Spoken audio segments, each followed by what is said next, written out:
Most diesel fuel injectors use the same basic design, made from heat-treated alloy steel. The actual shape will vary according to the application.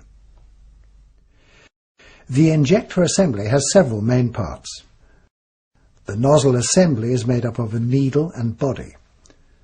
A pressure spring and spindle hold the needle on the seat in the nozzle body. A nozzle holder, sometimes called the injector body, may allow for mounting the injector on the engine and some method of adjusting the spring force applied to the needle valve.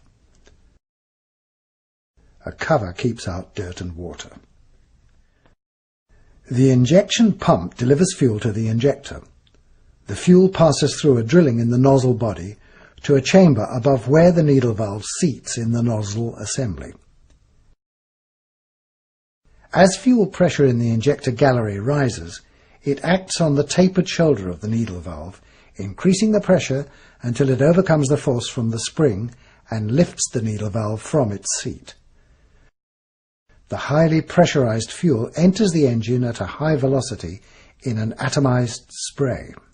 As soon as delivery from the pump stops, pressure under the needle tapered shoulder drops, and the spring force pushes the needle down on the seat, cutting off the fuel supply to the engine. Some of the fuel is allowed to leak between the nozzle needle and the body to cool and lubricate the injector. This fuel is collected by the leak-off line and returned to the fuel tank for later use. There are two main types of injector nozzle, hole and pintle. Hole-type nozzles are commonly used in direct injection engines. They can be single-hole or multi-hole, and they operate at very high pressures, up to 200 atmospheres.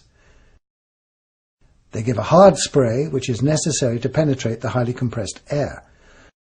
The fuel has a high velocity and good atomization, which is desirable in open combustion chamber engines.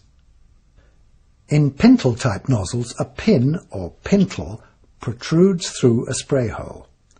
The shape of the pintle determines the shape of the spray and the atomization of the spray pattern.